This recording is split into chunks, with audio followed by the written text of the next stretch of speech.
इस वक्त हम मौजूद है मऊ कलेक्ट्रेट के गेट के सामने और घोसी उपचुनाव का मतगणना आज से सुबह से शुरू हो चुका है। ऐसे में कुछ रुझान निकल कर आ रही है कि यहाँ से भारतीय जनता पार्टी आगे चल रही है। आप हमारे पीछे देख पा रहे होंगे कि प्रशासन के जो लोग हैं वो लगातार सुरक्षा की बात अगर की जाए तो पूरे मुस्तैदी से लगातार सुरक्षा का यहाँ खास ख्याल रखा गया है। सेना के जवान हो या फिर हमारे उत्तर प्रदेश की पुलिस हो, लगातार ये गेट पर जमे हुए हैं। बगैर परमिशन के या बगैर पास के किसी को यहाँ से अंदर नहीं जाने दिया जा रहा है। जिनके पास मीडिया पास है या फिर किसी तरीके का परमिशन है वही यहाँ से अंदर जा सकते हैं।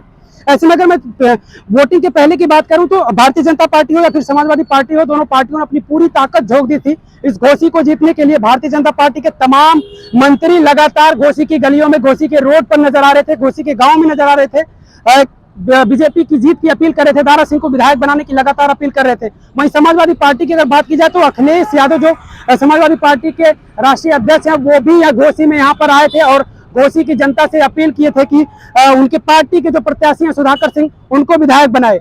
लेकिन वहीं अगर सुभाषपा की बात की जाए ओम प्रकाश राजभर की, तो ओम प्रकाश राजभर लगातार बयानबाजी कर रहे थे। वो यहाँ तक भी कह रहे थे कि यहाँ बीजेपी और सपा की लड़ाई नहीं, यहाँ पर ओम प्रकाश राजभर और अखिलेश यादव की लड़ाई है। लगातार उनके बयान निकल कर आ रहे थे। हालांकि बीजेपी ये दावा कर रही है कि हम यहाँ से निश्चित है कि यहाँ से हम चुनाव जीतेंगे। वहीं समाजवादी पार्टी भी लगातार यही कह रही है, सुधाकर सिंह भी लगातार यही कह रहे हैं कि अगर वो वोटिंग का आंकड़ा की बात की जाए तो 70% वोट की बात कर रहे थे कि सुधाकर सिंह हमें मिला है और 30% बीजेपी को मिला है। लेकिन तमाम ऐसे सवाल थे उस समय, तमाम ऐसी बातें थी।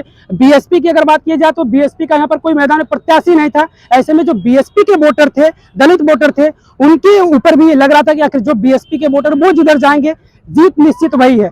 बीएसपी के जो वोटर हैं, दलित लोग हैं, उनसे भी हम मिलने के लिए गए थे, दलितों के गांव में गए थे। तो दलितों का जो रुझान आ रहा था, उनका ये कहना था कि भाई जो घर के लाल हैं हम उनको विधायक बनाएंगे। लेकिन अगर वोट की प्रतिशत की बात की जाए तो जो दलित वोटर है उनका परसेंट जो है वो वोटिंग भी कम की गई उनके द्वारा।